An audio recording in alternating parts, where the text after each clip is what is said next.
मुझसे कहना सदा सत्य वचन, ऐसा था शहंशाह का मिशन।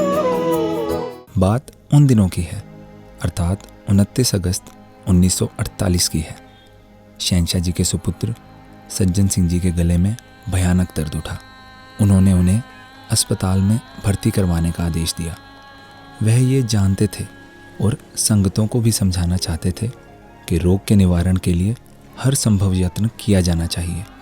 प्रभु के विधान के अनुसार यही उचित है कि हम हाथ पर हाथ धरकर ना बैठ जाएं, बल्कि जो सूझबूझ या शक्ति दातार ने हमें दे रखी है उसका पूरा इस्तेमाल करें।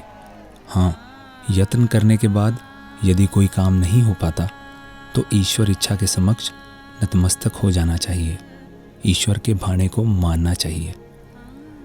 उन्होंने ये दोनों प्रकार के चलन का प्रमाण दिया। इलाज करवाने में भी कोई ढील नहीं बरती, और जब इलाज असफल हो गया और बेटे के शव को घर पर लाया गया तो गली में रहने वाले हर नर नारी, हर बच्चे बूढ़े की चीखें निकल उठी। पर उन्होंने सहज में ईश्वर की इच्छा के सम्मुख सर झुका दिया।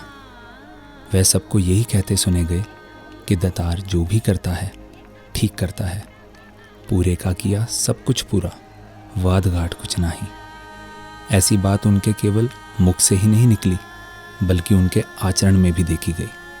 उनकी इस अद्भुत समर्पण भाव को देखकर विरोधी तक भी मानने को मजबूर हो गए कि अवतार सिंह सचमुच ही निरंकार की रज़ा को मानने वाला है। उनके इस अद्भुत समर्पण भाव को देखकर विरोधी तक भी मानने को मजबूर हो गए कि अवतार सिंह सचमुच ही निरंकार की रज़ा को मानने वाला है, और ब्रह्म ज्ञानी का जो सबसे बड़ा लक्षण है भाणे में रहना, उस पर पूरा उतरता है। सज्जन सिंह जी के जीवन से प्रेरणा लेने के लिए जो संगत रखी गई थी उसमें देश भर में रहने वाले महापुरुष सम्मिलित हुए। उस संगत ने एक समागम का रूप धारण कर लिया। यही नहीं, आगे चलकर यही समागम वार्षिक समागमों की नींव बना। आज का समागम देखने वाले कभी सोच भी नहीं सकते कि ये समागम कभी 100-200 महापुरुषों के मिलकर बैठने से शुरू हुआ था।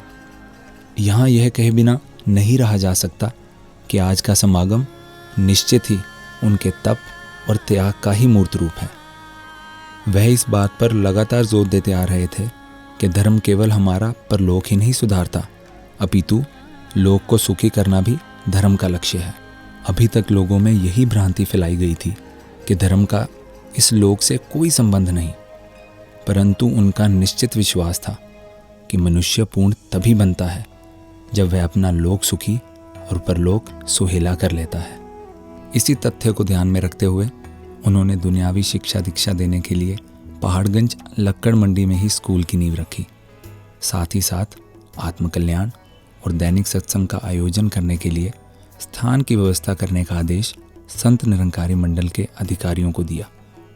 इसी फलस्वरूप आज भी स्थान पर सीनियर सेकेंडरी स्कूल एवं पब्लिक स्कूल बड़ी सफलतापूर्वक चल रहे हैं, और दैनिक सत्संग में आसपास के क्षेत्र में रहने वाले संत महापुरुष आज भी बड़ी संख्या में भाग ले रहे हैं।